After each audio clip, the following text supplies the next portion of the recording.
Alrighty, so this video is going to be the first video on our marketing YouTube channel. I've got a personal finance YouTube channel that you may have already seen. It's got like 5,600 subscribers on there, but that's kind of a separate personal hobby. On this channel, it's going to be a little bit more raw videos, not as fancy in terms of editing, and it's just going to give you tips on how to grow your business. You know, if you've got a service-based business, which is what we specialize in, helping you get more leads and get more customers, you know, without all the fluff and noise that you might hear in the market, just sort of like practical tips on how to get that done. So this first video is about the 8 laws of lead generation. So before you go and ask, oh, what do I click? What do I do this? You know, all the little detail stuff around the platform that you may have chosen. We need to understand a few concepts before we jump into it. Because if you don't understand these things, everything after that is going to be harder. So the first thing you need to understand is that when we're doing lead generation, we're essentially panning for gold. So we're separating the dirt from the gold. And what I mean by that is that out in the market, out in, you know, Australia or the city that you're in or the country or whatever, there is obviously the broader market. And then within that market, there are people that could buy your stuff. And that's the gold.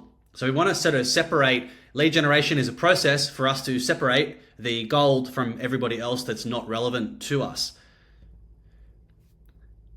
The second thing you need to understand is the law of micro commitments. So one thing that's important to realize is that it's easier to make people do lots of little steps in a row rather than one huge leap at once. So a common example is, you know, a lot of people use like the dating analogy. You know, you wouldn't ask someone that you've just met to marry you straight off the bat. And the same is true for your marketing. You may not ask someone to spend a lot of money with you just straight off the bat. Can it work? Yes. However, it's a very, very low percentage option. Now, how this applies to your business is that we want to kind of give people, some people will just rock up and buy, and that's fine, but the vast majority of people won't do that straight away. So we need to create some baby steps along the way for them to engage with us on a lower level of commitment and then work them up the ladder so that they could purchase something later. And an important concept here is the fast lane and the slow lane. So you're going to have some people that are in the fast lane, and they're going to be people that are ready to pull the trigger. They know what they want. We don't need to try that hard to convert them. They're going to buy regardless.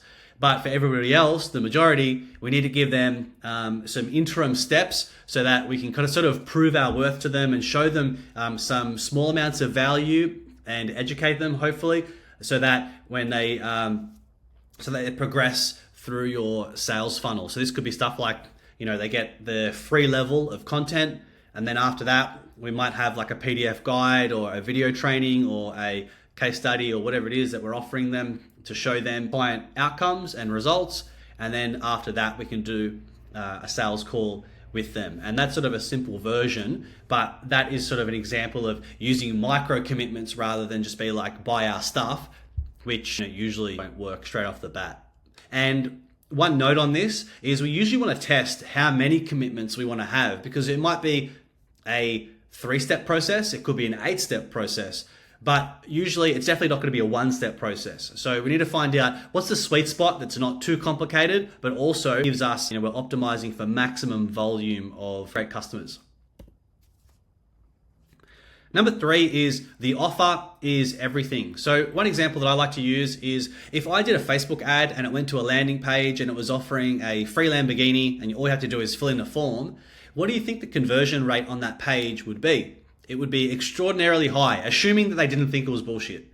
So it's important for us to understand that it almost, you know, it trumps almost everything, what you're offering and how you're presenting it. So if you have something that people really, really, really want at a very, very low barrier to entry, then obviously you're gonna get a lot of people saying yes to that. I've had examples where we've had the exact same landing page structure, and one has offered a competition to win a holiday in Southeast Asia, obviously a very appealing sort of prize. And then we've had other stuff where it's very, very niche, only a handful of people would want it. And the same landing page structure, almost the same everything else. However, because what's being offered is seemingly, you know, much more appealing, we're getting more people saying yes to that. Now, it's not saying that everybody has to offer a holiday. Obviously, we've got our usual products and services, but it's just an example about how everything else can be the same, but if you make whatever you're offering a little bit more appealing, a little bit more juicy, then you'll get more people saying yes to whatever it is. Number 4 is, I'm a huge advocate of keeping things simple. You may see people online promoting these crazy email sequences that are like, if they do this, then and they click that, and they do this and they do that. And it becomes a huge spaghetti of integrations and automations. And it sounds cool in theory, and it might make that person feel like they're smart. But in my experience, those things always end up shitting themselves and having a high level of maintenance associated with that, a bunch of spaghetti. And it's not, in my opinion, the best way to do it. Even if you're a substantial sized brand. I've worked with a number of larger brands before. They kind of think because they're making a lot more money now that they should do something a bit more sophisticated. And to be honest, most situations, we normally simplify what they're doing back down and get that working better again. It's usually not adding more stuff or more complicated stuff to what they're doing. The next concept is you want to be a sniper and not use a shotgun. So we want to ideally be quite specific around who we're targeting. The more broad you are with a bit of a shotgun approach, you probably won't get as good results, because a lot of marketing is about relevance and specificity. So if you say, hey, I've got, this dentist and we do everything, then that's great. But sometimes with our marketing, even if you offer everything, we might just want to talk about one thing at a time. And by doing that, you'll have a higher degree of relevance for potentially a smaller number of people, but they will act. So it's an important distinction. Yes, you might not get everybody clicking through, but the people that do click are going to proceed because what you've described is extremely relevant to them. So much of marketing is about showing them something that is really, really relevant and really, really useful based on where they're at right now. If you're trying to be everything to everybody, you're going to kind of be quite vanilla and you're not going to get any traction across the board. Number 6 is picking one channel. So you want to kind of build one strong stream first and then branch out. Sure, you can repost to here and there, but the core of your effort, 80%, 90% of your effort should really be dominating one channel, and then we can talk about other stuff later. Now, the next obvious question is, which channel do I pick? Well, one good place to check is, what are all your competitors doing? You'll probably find that they will all end up reverting to a handful of strategies. So I would want to look at all your competitors, see what channels they're advertising on, where they're focusing their effort. That will give you a clue. They would not be putting in effort long term if they weren't getting something back out of it. Eventually they start going, we're not getting anything from this channel, let's just piss it off. The other side is, think about your customers.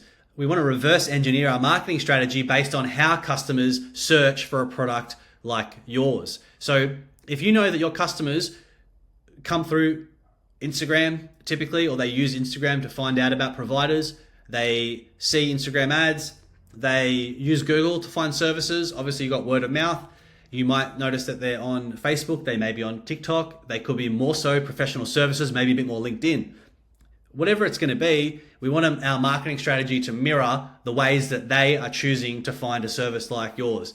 There's no point being on TikTok if you're dealing with professional services, high-end, high-level CFO type people. They're not going to be dicking around on TikTok looking at stupid videos. So it needs to match and mirror the way that your customers typically like to find your kind of service. So if you don't know, ask any past customers, ask potential customers.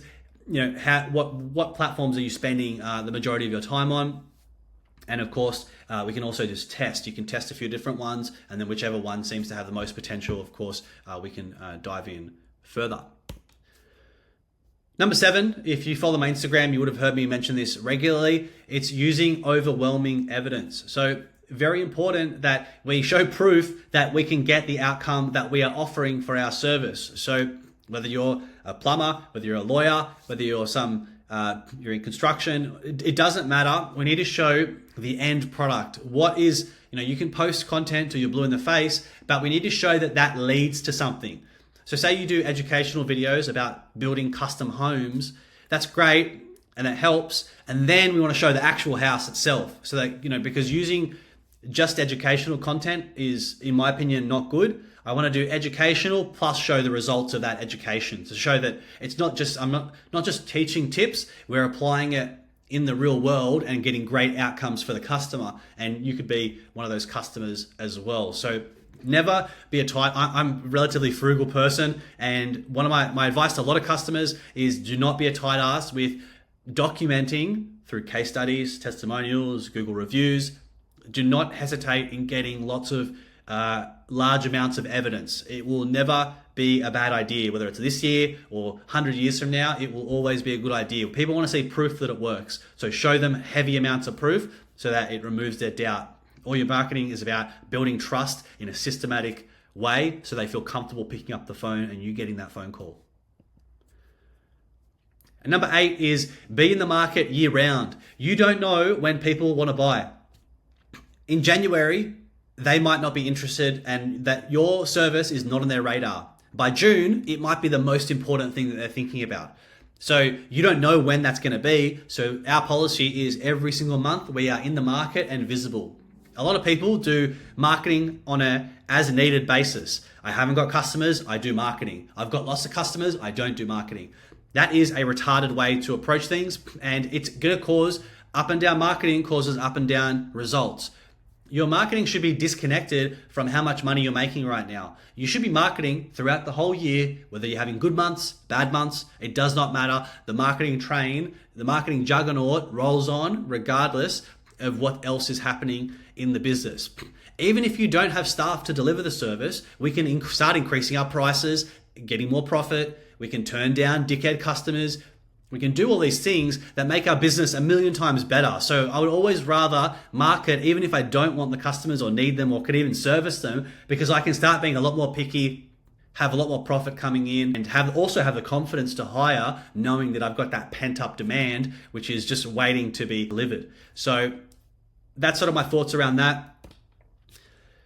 The next step is, what's your next action item? So feel free to leave it in a comment on YouTube, or if you want to leave a comment, shoot me a DM on Instagram. I always love hearing what people, if there's any one of these tips that particularly resonates with you, maybe feels a little bit close to home, I would love to hear which one that is.